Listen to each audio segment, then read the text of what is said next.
नमस्कार दोस्तों, स्वागत है आप सबका हमारे YouTube चैनल नरेगा टेच में, जिसमें आज हम बात करने वाले हैं सीसी रिपोर्ट। किसी भी ग्राम पंचायत में जब कार्य स्वीकृत होते हैं, उस कार्य का पूरा डिटेल ऑनलाइन में रहता है। कितने काम स्वीकृत हुए हैं, कितने काम इस वित्तीय वर्ष में समाप्त हो चुके हैं और कितने काम यहाँ पर बचे हुए हैं। तो ये रिपोर्ट दिखता है R6.2 percentage of work completion since implementation in MIS ना। फाइनेंशियल ईयर यहाँ पर 19-20 का दिखेगा, 20-21, 21-22 और 22-23 का यहाँ पर दिखता है। कितने काम यहाँ पर टोटल स्वीकृत हुए, स्टार्ट हुए, कितने कंप्लीट हुए हैं और कितने not at completed.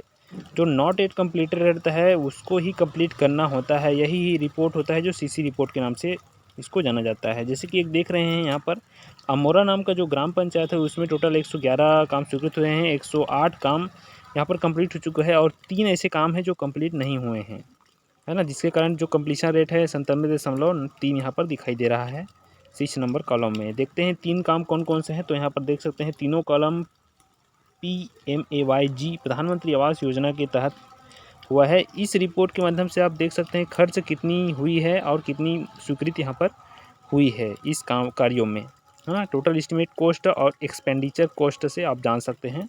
Estimate cost मतलब स्वीकृत कॉस्ट राशि और एक्सपेंडिचर मतलब खर्च हुई राशि। अगर राशि खर्च हो चुकी है पूरी तरीके से तो इस कार्य को सीसी करवाना ज़रूरी होता है, ताकि आपका सीसी रिपोर्ट इम्प्लीमेंट हो सके। इस रिपोर्ट को कैसे देखते हैं और अपने ग्राम पंचायत में कितने काम अभी भी अपूर्ण हैं पिछले वर्षों का या इस वित्तीय वर्ष का, उसको आप आसानी से देख सकते हैं, जान सकते हैं। बने रहिएगा चैनल में नए हैं तो चैनल को सब्सक्राइब जरूर कर लीजिएगा। किसी भी प्रकार से नरेगा से संबंधित दिक्कत हो तो हमें कमेंट जरूर करिए। अगर कमेंट करेंगे तो हम इसका वीडियो बना के आपको सोल्यूशन दे सकते हैं। इसको रिपोर्ट को खोलने के लिए आपको गूगल में सर्च करना है narega.nic.in। करने के बाद जो पहला नंबर लिंक आएगा उसी में आपको क्लिक कर देना है। महात्मा गांधी नरेगा लिखा होगा। करने के बाद कुछ इस तरीके से पेज आपके सामने खुलेगा, जिसमें आपको नीचे की ओर आना है और रिपोर्ट नाम का जो रिपोर्ट क्लिक है बटन है उसमें क्लिक कर देना है। जैसे अपन रिपोर्ट में क्लिक करेंगे तो यहाँ पर खुलेगा आपका कुछ कैप्चा कोड, जिसको सॉल्व करके आगे बढ़ जाएंगे और फाइनेंशियल ईयर यहाँ पर लगा लेंगे हम 22-23। स्टेट आपका जो भी है हम छत्तीसगढ़ यहाँ पर लगा रहे हैं।